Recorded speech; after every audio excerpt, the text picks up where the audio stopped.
सभी प्यारे बच्चों को के चौधरी का नमस्कार। आज मैं आपको पवन दूतिका कक्षा 12 हिंदी में जो पहला पाठ है काव्य में, उसके चौथे भाग की ओर ले चल रहा हूँ, जिसमें राधिका जी ने पवन को श्री कृष्ण के पास जो अपना संदेश लेकर भेजा है, अपनी दूती बना करके संदेश भेजा है, तो राधिका जी कहती हैं कि हे पवन, तुझमें तो वो गुण है नहीं जो तू बोल करके अपनी बात को जो है श्री कृष्ण को समझा सकेगी।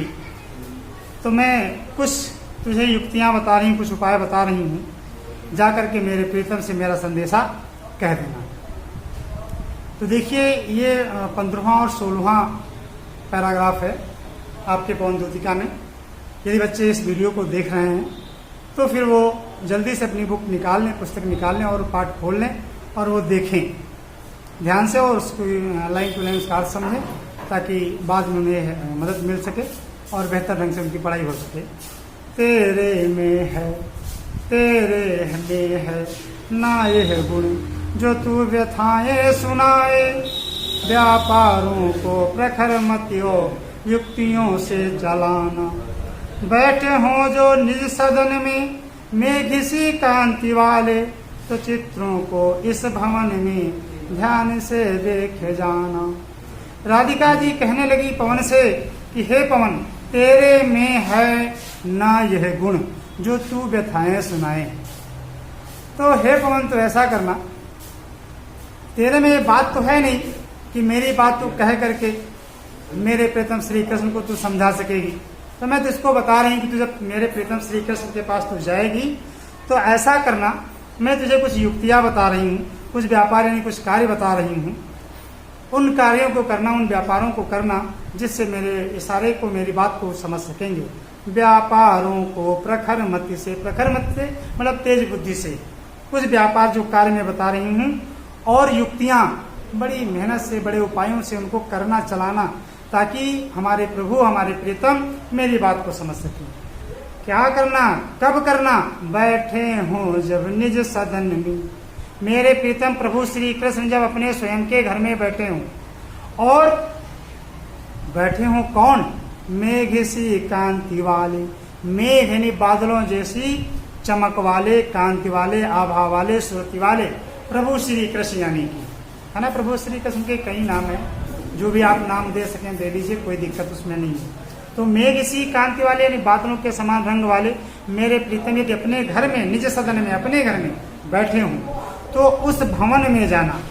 तो उस भवन में जाना और क्या करना? उस भवन में लगे हुए, उस घर में लगे हुए जो तस्वीरें हैं, फोटो हैं, उन फोटो को ध्यान से देखना। तो चित्रों को इस भवन में ध्यान से देखे जाना।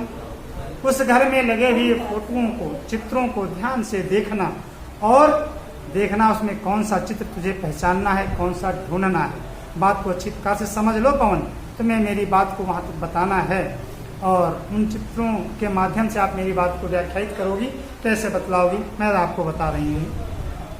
जो चित्रों में विरह विधुरा, जो चित्रों में विरह विधुरा का मिले चित्र कोई, तो जाके निकट उसको भाव से यूं हिलाना। प्यारे हों के चकित जिससे चित्र की ओर देखे, आशा है यूं सूरत उनको हो सकेगी हमारी। अगर उन चित्रों में विरह से पीड़ित, विरह विधुरा, विधुरा पीड़ित, विरह से पीड़ित कोई महिला का चित्र तुझे फोटो कोई दिखलाई पड़ जाए, तो उस फोटो के निकट, तो सन्निकट, उस फोटो के बहुत करीब जाना, उसको धीरे से इस भाव से हिलाना, है ना।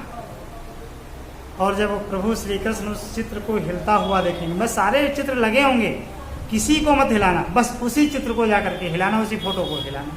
और जब वो फोटो हिलेगी तो मेरे प्रीतम की दृष्टि, मेरे प्रीतम की नजर उस फोटो पर जाएगी। इस तरह से मुझे आशा है ना, उस देखेंगे उस फोटो को, तो मुझे आशा है कि उनको इस तरह से मुझे मेरी याद उनको आ सकेगी और वो मुझे याद करके मुस्कुराएंगे। और जब वो याद करके मुस्कुराएंगे तो मुझे भी आनंद मिलेगा और मेरा विरह कुछ कम होगा।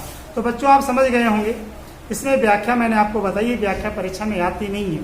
इससे प्रश्न 5 प्रश्न पुटअप किए जाते हैं, 2 लाइनों के नीचे अंडरलाइन होगा जिसकी व्याख्या आपको करनी होगी।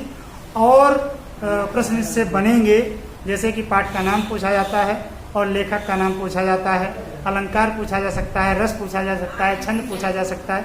इस तरह से कई प्रश्न बनते हैं और इस तरह से आप जितने प्रश्न बना सकते हैं, मेरे प्रश्नों को सुन सकते हैं। आप उनको जल्दी से अपनी कॉपी पर नोट करिए और उन्हें तैयार कीजिए। तब तक के लिए नमस्कार।